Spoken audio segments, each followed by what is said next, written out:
Jammu Kashmir national conference के उपाध्यक्ष और जम्मू कश्मीर के पूर्व सीएम उमर अब्दुल्ला ने एक टीवी चैनल को दिए इंटरव्यू में मदरसों के सर्वे से लेकर आर्टिकल 370 ज्ञानवापी मस्जिद, पाकिस्तान जम्मू कश्मीर चुनाव और उन चुनावों में कश्मीर के सीएम फेस को लेकर अपनी राय रखी। इस बातचीत में सबसे ज्यादा जरूरी पॉइंट प्रधानमंत्री कैंडिडेट को लेकर था। विपक्ष का नेता कौन होगा? इसी सवाल का जवाब देते हुए उमर ने बड़ा बयान दिया। उमर अब्दुल्ला ने कहा, 2024 में राहुल गांधी पीएम मोदी को अच्छी चुनौती दे पाएंगे, क्योंकि नीतीश कुमार को बिहार के बाहर कोई भी नहीं जानता। उनसे अच्छी चुनौती तो अरविंद केजरीवाल पीएम मोदी को दे देंगे।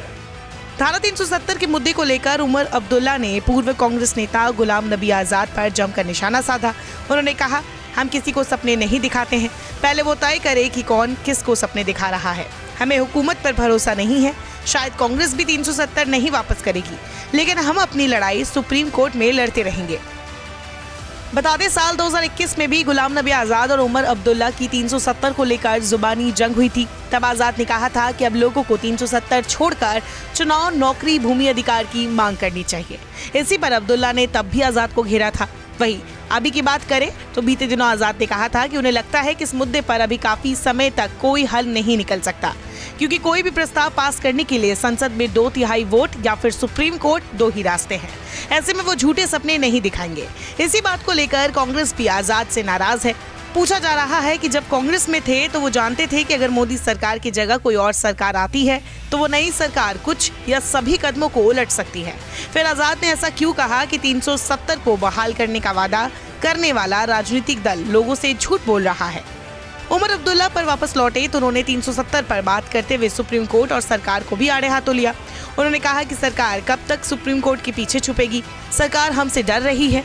उमर ने कहा, लेकिन हम इसके लिए सड़कों पर नहीं उतरेंगे, क्योंकि यहाँ कश्मीर में माहौल बिगड़ते देर नहीं लगती है और मैं जानता हूँ कि माहौल बिगड़ने से कश्मीर के आम लोगों को कितनी परेशानियाँ होती है। हम अपने नौजवान बच्चों के भविष्य के साथ नहीं खेलेंगे। उमर अब्दुल्ला ने कहा, मैं धोखे की सियासत नहीं करता हूँ। उमर अब्दुल्ला ने कहा कि वो जम्मू कश्मीर में आने वाले चुनाव में सीएम पद की कुर्सी के लिए इलेक्शन नहीं लड़ रहे हैं। ये इलेक्शन ये साबित करने के लिए होगा कि 5 अगस्त 2019 को यहाँ जो हुआ वो गलत हुआ। उमर ने आगे कहा कि यहाँ पर विकास एक मुद्दा तो होगा, पर वो बहुत ही मामूली मुद्दा होगा। उन्होंने कहा कि कश्मीर में चुनाव सेंटिमेंट पर लड़े जाते हैं, ये इलेक्शन भी सेंटिमेंट पर ही लड़ा जाएगा।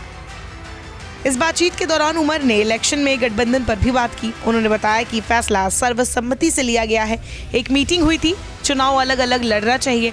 वही पाकिस्तान को लेकर भी उमर ने बेबाकी से अपनी राय रखी। उमर अब्दुल्ला ने कहा कि हमारे झगड़े पाकिस्तान की फौज के साथ है, वहाँ की सरकार के साथ है, ISI के साथ है, लेकिन वहाँ की आम जनता के साथ नहीं है। मुश्किल दौर पर हमें किसी की भी मदद करनी चाहिए। नमस्कार, मैं हूं मानक गुप्ता। अगर आपको हमारा ये वीडियो पसंद आया हो तो इसे लाइक और शेयर जरूर करें और हाँ, हमें सब्सक्राइब और फॉलो करना ना भूलें, ताकि आप देश और दुनिया की कोई खबर मिस ना करें। तो जुड़े रहिए हमारे साथ और देखते रहिए News 24।